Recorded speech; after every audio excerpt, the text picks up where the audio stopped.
সূরা আল জুমআ। রহমান রহিম আল্লাহ তাআলার নামে। আসমান সমূহ ও জমিনে যা কিছু আছে তা সবই আল্লাহ তাআলার মাহাত্ম্য ঘোষণা করছে। তিনি রাজাধিরাজ, তিনি পূত পবিত্র, তিনি মহাপরাক্রমশালী, তিনি প্রবল প্রজ্ঞাময়।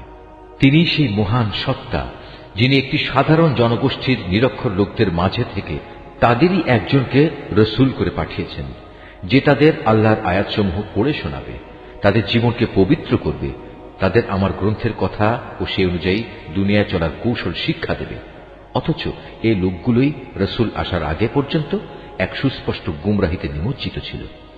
তাদের মধ্যেকার সেসব ব্যক্তিও গুমরাহিতে নিমজ্জিত যারা এখনো এদের সাথে মিলিত হয়নি।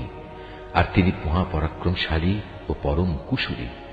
রসূল পাঠানো এটা আল্লাহ তাআলার এক বিরাট অনুগ্রহ। যাকে ইচ্ছা তাকে তিনি এটা দান করেন। আল্লাহ তাআলা মহা অনুগ্রহশীল।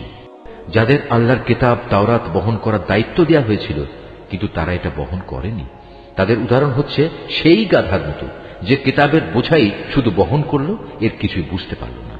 তার চাইতেও নিকৃষ্ট উদাহরণ সে জাতির যারা আল্লাহর আয়াতকে অস্বীকার করল। আল্লাহ তাআলা এ ধরনের জালেম জাতিকে হেদায়েত করেন না। হে রাসূল, তুমি বলো, হে ইহুদিরা, যদি তোমরা মনে করে থাকো অন্য সব লোক বাদে কেবল তোমরাই হচ্ছ আল্লাহর বন্ধু, তাহলে আল্লাহর পুরস্কার পাওয়ার জন্য তোমরা মৃত্যু কামনা করো যদি তোমরা সত্যবাদী হও। কিন্তু সারা জীবন এরা নিজেদের হাত দিয়ে যা করেছে তার পরিণাম চিন্তা করে এরা কখনো মৃত্যু কামনা করবে না। আল্লাহ তাআলা এই জালেমদের কার্যকলাপ সম্পর্কে সম্মুখ অবগত। হে নবী, তুমি এদের বলো যে মৃত্যুর কাছ থেকে তোমরা আজ পালিয়ে বেড়াচ্ছ, একদিন কিন্তু তোমাদের সে মৃত্যুর সামনাসামনি হতেই হবে। তারপর তোমাদের সে মহান আল্লাহর দরবারে হাজির করা হবে, যিনি মানুষের দেখা অদেখা যাবতীয় কিছু সম্পর্কেই জ্ঞান রাখেন। অতঃপর তিনি সেদিন তোমাদের সবাইকে বলে দেবেন তোমরা দুনিয়ার জীবনে কি করে এসেছ। হে ইমানদার ব্যক্তিরা, জুমার দিনে যখন তোমাদের নামাজের জন্য ডাক দেয়া হবে, তখন তোমরা নামাজের মাধ্যমে আল্লাহ স্মরণের দিকে দ্রুত গতিতে এগিয়ে যাও এবং সে সময়ের জন্য কেনাবেচা ছেড়ে দাও। এটাই তোমাদের জন্য উত্তম, যদি তোমরা তা উপলব্ধি করো।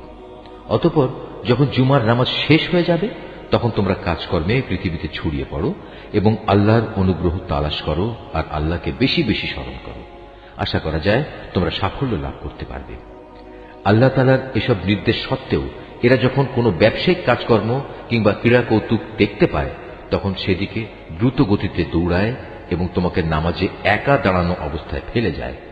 তুমি বলো, আল্লাহ তাআলার কাছে যা কিছু রয়েছে তা অবশ্যই খেলাধুলা ও বেচা কেনার চাইতে বহু গুণে উৎকৃষ্ট। মূলত আল্লাহ তাআলাই তার সৃষ্টির সর্বোত্তম রিজিক দাতা। আসমান সমূহ ও জমিনে যা কিছু আছে তা সবই আল্লাহ তাআলার মাহাত্ম্য ঘোষণা করছে। তিনি রাজাধিরাজ, তিনি পূত পবিত্র, তিনি মহাপরাক্রমশালী, তিনি প্রবল প্রজ্ঞাময়। তিনি সেই মহান সত্তা যিনি একটি সাধারণ জনগোষ্ঠীর নিরক্ষর লোকদের মাঝে থেকে তাদেরই একজনকে রসূল করে পাঠিয়েছেন, যে তাদের আল্লাহর আয়াতসমূহ পড়ে শোনাবে, তাদের জীবনকে পবিত্র করবে, তাদের আমার গ্রন্থের কথা ও সে অনুযায়ী দুনিয়ায় চলার কৌশল শিক্ষা দেবে। অথচ এই লোকগুলোই রসূল আসার আগে পর্যন্ত এক সুস্পষ্ট গুমরাহিতে নিমজ্জিত ছিল। তাদের মধ্যেকার সেসব ব্যক্তিও গুমরাহিতে নিমজ্জিত যারা এখনো এদের সাথে মিলিত হয়নি। আর তিনি মহাপরাক্রমশালী ও পরম কুশলী। রসূল পাঠানো এটা আল্লাহ তাআলার এক বিরাট অনুগ্রহ। যাকে ইচ্ছা তাকে তিনি এটা দান করেন। আল্লাহ তাআলা মহা অনুগ্রহশীল। যাদের আল্লাহর কিতাব তাওরাত বহন করার দায়িত্ব দেওয়া হয়েছিল কিন্তু তারা এটা বহন করেনি, তাদের উদাহরণ হচ্ছে সেই গাধার মতো যে কিতাবের বোঝাই শুধু বহন করল, এর কিছুই বুঝতে পারল না। তার চাইতেও নিকৃষ্ট উদাহরণ সে জাতির যারা আল্লাহর আয়াতকে অস্বীকার করল। আল্লাহ তাআলা এ ধরনের জালেম জাতিকে হেদায়েত করেন না। হে রাসূল, তুমি বলো, হে ইহুদিরা, যদি তোমরা মনে করে থাকো অন্য সব লোক বাদে কেবল তোমরাই হচ্ছ আল্লাহর বন্ধু, তাহলে আল্লাহর পুরস্কার পাওয়ার জন্য তোমরা মৃত্যু কামনা করো যদি তোমরা সত্যবাদী হও। কিন্তু সারা জীবন এরা নিজেদের হাত দিয়ে যা করেছে তার পরিণাম চিন্তা করে এরা কখনো মৃত্যু কামনা করবে না। আল্লাহ তাআলা এই জালেমদের কার্যকলাপ সম্পর্কে সম্মুখ অবগত। হে নবী, তুমি এদের বলো যে মৃত্যুর কাছ থেকে তোমরা আজ পালিয়ে বেড়াচ্ছ, একদিন কিন্তু তোমাদের সে মৃত্যুর সামনাসামনি হতেই হবে। তারপর তোমাদের সে মহান আল্লাহর দরবারে হাজির করা হবে, যিনি মানুষের দেখা অদেখা যাবতীয় কিছু সম্পর্কেই জ্ঞান রাখেন। অতঃপর তিনি সেদিন তোমাদের সবাইকে বলে দেবেন, তোমরা দুনিয়ার জীবনে কি করে এসেছ। হে ঈমানদার ব্যক্তিরা, জুমার দিনে যখন তোমাদের নামাজের জন্য ডাক দেয়া হবে, তখন তোমরা নামাজের মাধ্যমে আল্লাহ স্মরণের দিকে দ্রুত গতিতে এগিয়ে যাও এবং সে সময়ের জন্য কেনাবেচা ছেড়ে দাও। এটাই তোমাদের জন্য উত্তম, যদি তোমরা তা উপলব্ধি করো। অতঃপর যখন জুমার নামাজ শেষ হয়ে যাবে, তখন তোমরা কাজকর্মে পৃথিবীতে ছড়িয়ে পড়ো এবং আল্লাহর অনুগ্রহ তালাশ করো আর আল্লাহকে বেশি বেশি স্মরণ করো। আশা করা যায় তোমরা সাফল্য লাভ করতে পারবে। আল্লাহ তাআলার এসব নির্দেশ সত্ত্বেও এরা যখন কোনো ব্যবসায়িক কাজকর্ম কিংবা ক্রীড়া কৌতুক দেখতে পায়, তখন সেদিকে দ্রুত গতিতে দৌড়ায় এবং তোমাকে নামাজে একা দাঁড়ানো অবস্থায় ফেলে যায়। তুমি বলো, আল্লাহ তাআলার কাছে যা কিছু রয়েছে তা অবশ্যই খেলাধুলা ও বেচাকেনার চাইতে বহু গুণে উৎকৃষ্ট। মূলত আল্লাহ তাআলাই তার সৃষ্টির সর্বোত্তম রিজিক দাতা। আসমান সমূহ ও জমিনে যা কিছু আছে তা সবই আল্লাহ তাআলার মাহাত্ম্য ঘোষণা করছে। তিনি রাজাধিরাজ, তিনি পূত পবিত্র, তিনি মহাপরাক্রমশালী, তিনি প্রবল প্রজ্ঞাময়।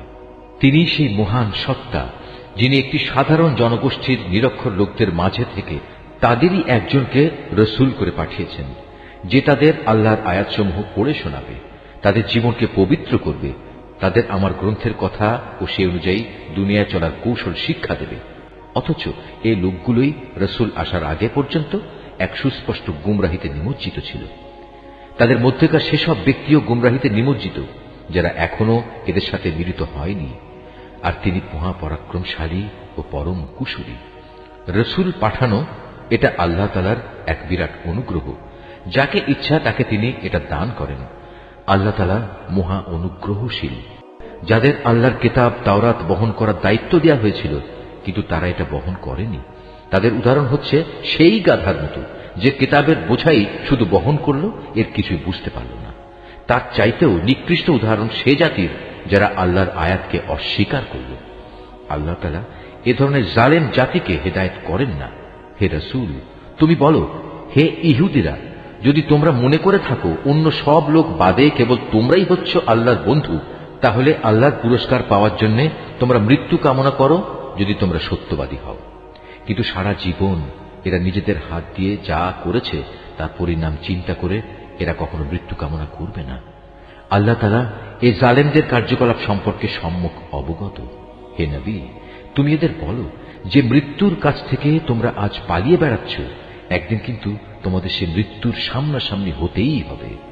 তারপর তোমাদের সে মহান আল্লাহর দরবারে হাজির করা হবে, যিনি মানুষের দেখা অদেখা যাবতীয় কিছু সম্পর্কেই জ্ঞান রাখেন।